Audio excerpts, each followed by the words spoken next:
உலகெங்கிலும் இருந்து இந்த நிகழ்வை பார்த்து கொண்டிருக்கின்ற சன் தொலைக்காட்சி நேயர்களுக்கு அன்பின் வணக்கம்.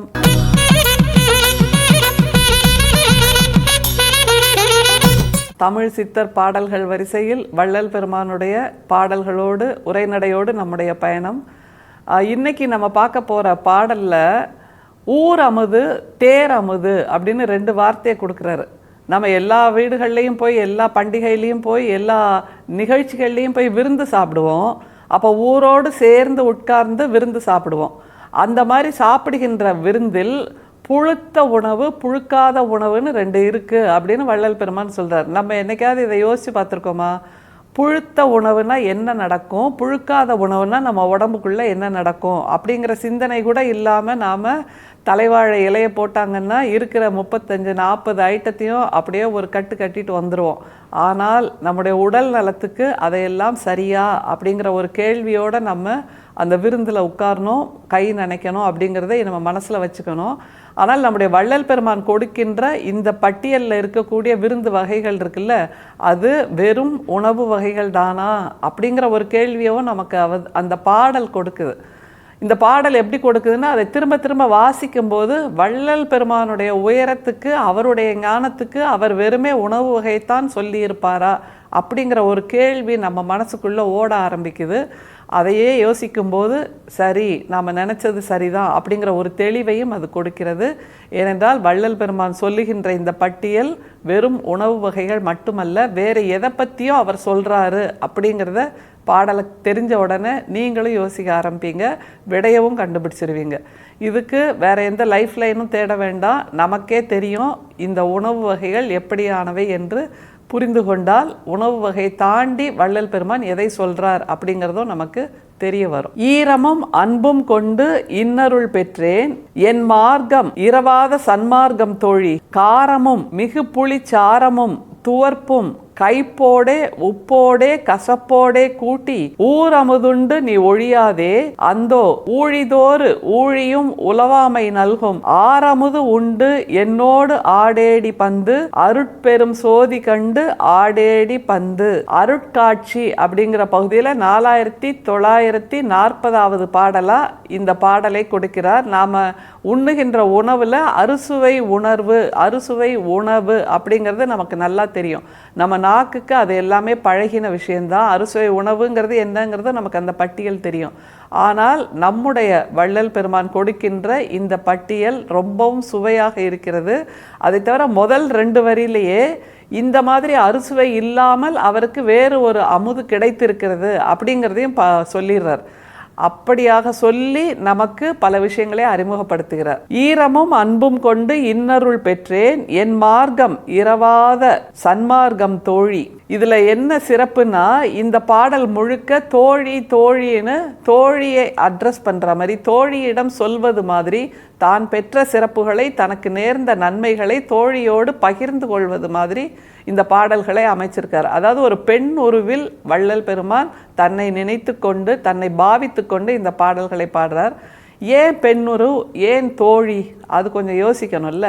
ஏனென்றால் நம்முடைய சமூக பரப்பில், நம்முடைய இலக்கிய பரப்பில் எப்போதுமே பெண்களுக்கு ஒரு ஆத்மார்த்தமான தோழி இருப்பார்கள். அந்த தோழியிடம்தான் தன்னுடைய சகலத்தையும் நம்முடைய பெண்கள் பகிர்ந்து கொள்வார்கள் அப்படிங்கிறதுக்கு நம்மிடம் சான்று நிறைய இருக்குது. தன்னுடைய அந்தரங்கம், தான் உணர்ந்தது, தான் உணர வைப்பது, இப்படி எல்லாவற்றையும் சொல்லுவாங்க. அப்படியாக தன்னுடைய அந்தரங்கத்தை பகிர்ந்து கொள்கின்ற உணர்வுக்காக அதை ஆணாக இருந்து சொல்ல முடியாது, ஒரு பெண்ணாக உணர்ந்து தான் சொல்ல முடியும் என்பதனால் இந்த பாடல்கள் எல்லாம் தோழியிடம் ஒரு பெண்ணாக வள்ளல் பெருமான் உணர்ந்து சொல்வதாக அமைந்திருக்கிறது. அந்த முதல் வரியிலே ஈரம்னு ஆரம்பிக்கிறார் பாருங்க. ஈரமும் அன்பும் கொண்டு அப்படின்னு ஆரம்பிக்கிறார்னா, இந்த ஈரமும் அன்பும் எங்கே இருக்குது? சன்மார்க்கத்தில் மட்டும்தான் இருக்குது, மற்ற மார்க்கங்களில் அது இல்லை அப்படிங்கிறது மிக முக்கியம். குறிப்பாக சனாதனத்தில் இல்லவே இல்லைங்கிறத வள்ளல் பெருமான் பல இடங்களில் நிறுவியிருக்கிறார். சனாதனம் அன்பும் ஈரமும் இல்லாத, பிரித்தாளும் உணர்வை கொடுக்கின்ற அல்லது மற்றவர்களை கீழாக நினைக்கின்ற உணர்வோடு இருக்கக்கூடிய ஒரு மார்க்கம். ஆனால் சன்மார்க்கம் என்பது ஈரமும் அன்பும் கொண்ட மார்க்கம். அது எல்லோரையும் அரவணைப்பது அப்படிங்கிறத வள்ளல் பெருமான் இதில் முதல் 2 வரியிலேயே நமக்கு தெளிவுபடுத்திடுறார். அடுத்தது விருந்துக்கு போறார் பாருங்களேன். காரமும் மிகு புளிச்சாரமும் துவர்ப்பும் கைப்போடே உப்போடே கசப்போடே கூட்டி. துவர்ப்பு, இனிப்பு, புளிப்பு, கசப்பு, கார்ப்பு இப்படியாக சுவைகள் இருக்கு. அந்த சுவைகளை பட்டியல் போடுறார் நம்முடைய வள்ளல் பெருமான். மொத்தம் 6 சுவைகளை சொல்றாரா. இந்த 6 சுவைகளிலும் இல்லாத ஒன்றை நமக்கு அறிமுகப்படுத்த போகிறார் இந்த பாடல்ல.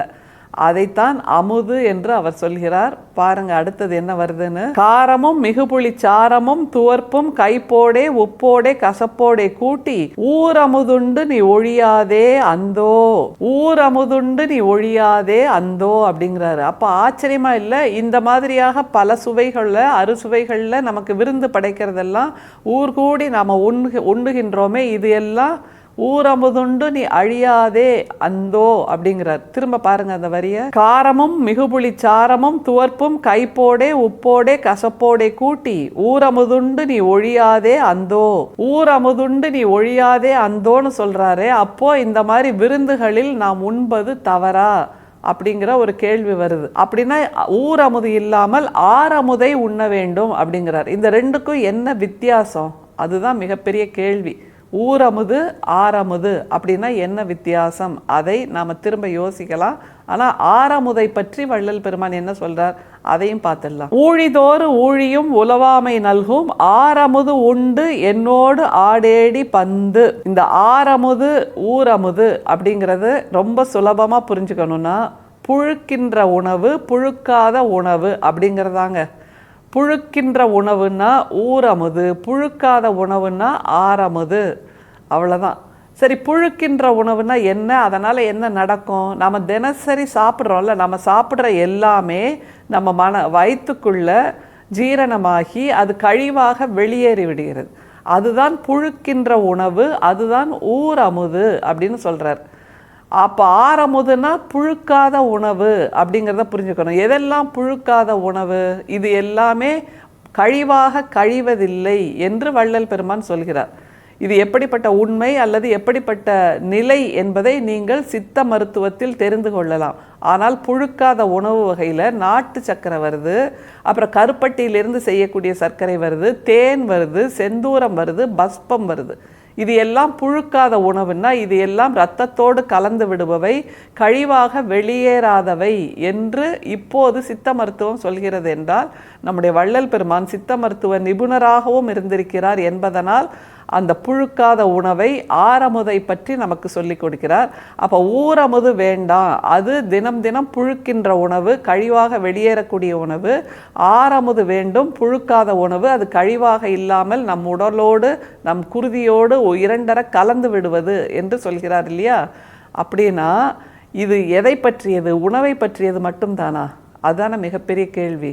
இல்லை, இந்த அறுசுவை உணவு சொல்கிறார்ல, துவர்ப்பு, கசப்பு, கார்ப்பு, காரம் அப்படின்னெல்லாம், இது எல்லாமே மனிதர்களுடைய குணம். கசப்பு மனிதர்கள் இருக்கிறார்கள், கார மனிதர்கள் இருக்கிறார்கள், புளிப்பு மனிதர்கள் இருக்கிறார்கள், கைப்பு மனிதர்கள் இருக்கிறார்கள், உப்பு மனிதர்கள் இருக்கிறார்கள். இவர்கள் எல்லாமே புழுக்கின்றவர்களாக இருக்கிறார்கள்.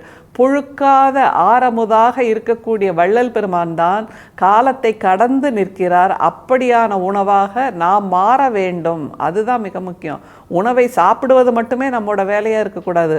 எது நமக்கு பிடித்த உணவாக இருக்க முடியும்? இனிப்பான உணவு தானே பிடித்த உணவாக இருக்க முடியும். உணவில் மட்டும் இனிப்பாக இருக்கணும், ஆனால் நாம் இனிப்பாக இருக்க மாட்டோம்னு சொன்னால் அது தப்பு இல்லையா? அதனால்தான் வள்ளல் பெருமான் சொல்கிறார், ஆரமுதாக இருக்கக்கூடிய புழுக்காத உணவாக இருக்கக்கூடிய நிலையில் நாம் மாற வேண்டும், மனிதர்கள் மாற வேண்டும், நம்முடைய மனசு ஆரமுதாக மாற வேண்டும் என்று நமக்கு சொல்லித் தருகிறார். அருட்பெரும் சோதி கண்டு ஆடேடி பந்து. இந்த அருட்பெரும் சோதி என்பதுதான் ஆரமுது. அந்த ஆரமுதாக இருக்கக்கூடிய அமுதம், இனிப்பு எல்லாமாக நாக்கிற்கு மட்டுமல்லாமல் நாமும் நம்முடைய ஆளுமையை இனிப்பாக மாற்றிக்கொள்ள வேண்டும் என்று சொல்லித் தருகின்ற அறுசுவை பாடலை வள்ளல் பெருமான் நமக்கு கொடுத்திருக்கிறார். நிச்சயமாக கசப்பாக இல்லாமல், புளிப்பாக இல்லாமல், கார்ப்பாக இல்லாமல், கைப்பாக இல்லாமல், உப்பாக இல்லாமல் இனிப்பான பிறவிகளாக நாம் மாறுவோம். அது ஒன்றுதான் நமக்கான அடையாளமாக இருக்க முடியும். அருட்பெரும் சோதி, அருட்பெரும் சோதி, தனிப்பெரும் கருணை, அருட்பெரும் சோதி. மீண்டும் சந்திப்போம். நன்றி, வணக்கம்.